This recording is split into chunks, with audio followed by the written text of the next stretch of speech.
Bioware's latest upcoming release, Dragon Age of the Veilguard, is clearly struggling with pre-orders. According to Stuttering Craig on X, his retail insider suggests that DA the Veilguard has just over a paltry 1,000 pre-orders in their total 900 stores for a big gaming store retailer in the USA, and then suggests that it's just been outshone by Zelda Echoes of Wisdom, which has had quadruple the number in just a couple of weeks alone. This game has had a fair bit of hype for a fair while. You know, it's obviously done the media rounds with the usual suspects of IGN doing a bit of a focus pre-release review on it and all that sort of stuff. But of course, the main narrative for people checking out this game is, of course, the fact that it is a narrative-driven game, as they all have to be this day.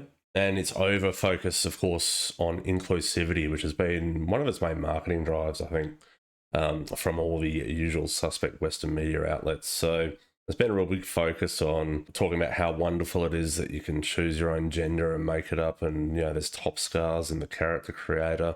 This stuff is so immersion breaking. We play games as a little bit of an escape from reality, especially RPGs. It's literally in the name. It's a role-playing game, so why would you want to role-play modern-day identity politics in a medieval fantasy, magic, and all that sort of stuff? I think you're catering to a very small percentage of people when you think that's a good idea when you're developing a game for 6 years. This game hasn't even broken into Steam's top 50 bestsellers yet, so you can see that PC sales are very low, which indicates that despite all the interest and people following this game, people aren't interested in the direction that the game's taken with the story and the overall thematics, which is, of course, narrative consultancy driven. It's indicated that they had a fair bit of involvement with everyone's favourite Sweet Baby Inc., of course, which has just taken this game to a level that it didn't need to go to.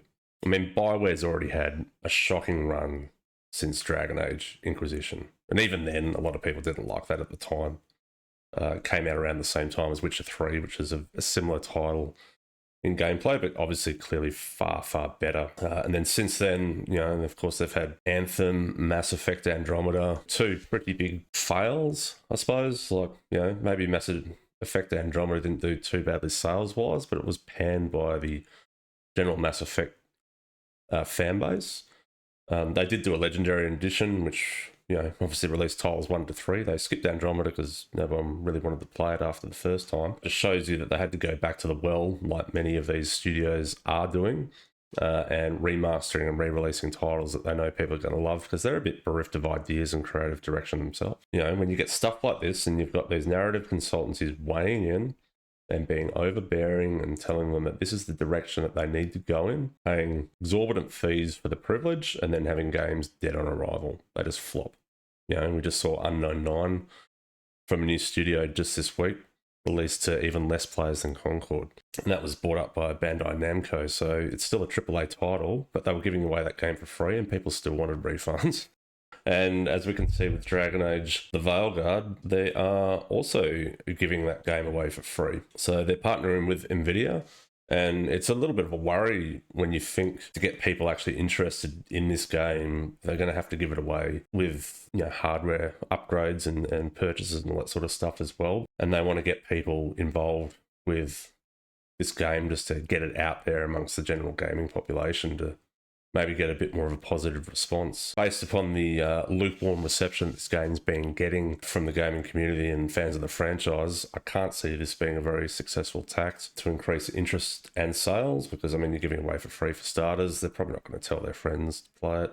Why would you? We've been getting a lot of backlash from all the over focus on DEI, like all these AAA studios are getting these days. It's pretty much a bit of a death kiss now, but it can be done properly. Just look at Baldur's Gate 3. You could screw every companion of yours. You could even fuck a bear. And did anybody complain about that? No, because that made sense within that world. And it also wasn't the focus of the game, And I don't recall anybody in the lead up going, this game's so diverse, this game's so inclusive, oh my God, this game's amazing. No, nobody cared about that. People that have been, and it'd obviously been in early access for a long time, but people that played it and like, yeah, you can do all that if you want. You can chat with a squirrel, you can do whatever you want. It's D&D, you should be able to do anything you want. It makes sense to do that. But making every companion in this game pansexual, so you can sleep with everyone. Look, I know I just compared it with Baldur's Gate 3, but I feel like Baldur's Gate 3 has a different vibe in that regard. Like I said, it wasn't the point of the game, but all the information and all the build up to Dragon Age the Veilguard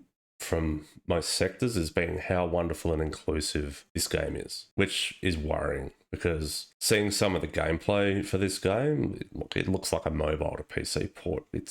Looks very, very basic. It's hard to get excited about this game. Yeah, and then have a look at some of the characters designs. We went from this badass on the right over here to what the hell is this guy on the left? It looks terrible. I know that the art direction and all that sort of stuff has changed from game to game over time. And look, I get that and I accept that. And you've even got David Gator, who was the lead writer up until the last game of the franchise, saying that now he's concerned with the art direction and he's not okay with it. And this is a bloke who just a month ago was basically calling everybody bigots and the usual suspects for calling this game out for its DEI focus, and now he's starting to come around that he's not sure he's going to play the game, he's not sure about if he's okay with the art direction, so even he's concerned. The game director for this, and no offense to him, is obviously a trans person, but that's okay. You can still make a great game if you're good at your job, and it doesn't matter who you want to sleep with or what your preference about your genders or anything like that. That's irrelevant.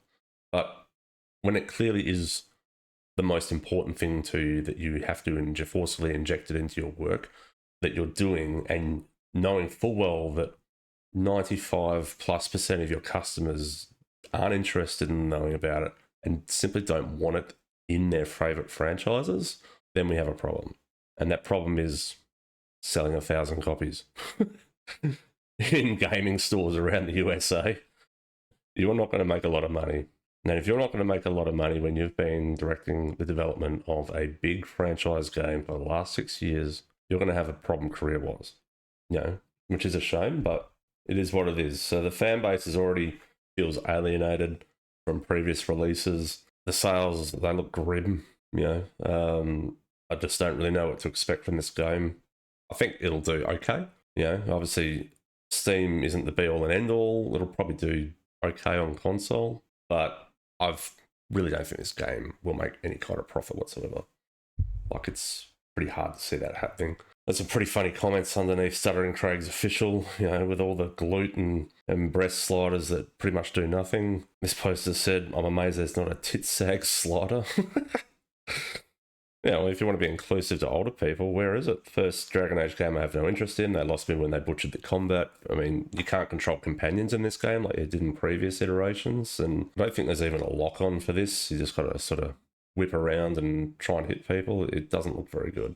Can't wait for another round of AA flops, and of course nobody wants the woke slop. I mean, we don't. We've had enough. I did say this one was pretty funny. I'm absolutely not buying this until I can play my kick-ass surgeon class who does all the surgeries in relation to the top scar surgeries. So it's pretty funny, but yeah, I don't think we can expect too much from this game, and it's going to be another dud entry into BioWare's last decade of duds. But anyway, what do you think? Are you going to buy Dragon Age the Veilguard? Are you avoiding it at all costs? Does this kind of stuff bother you? I'd love to hear your thoughts in the comments, and otherwise, I look forward to seeing you in the next one. And if you enjoyed the video, please leave a like and subscribe, and I'll catch you later. Bye for now.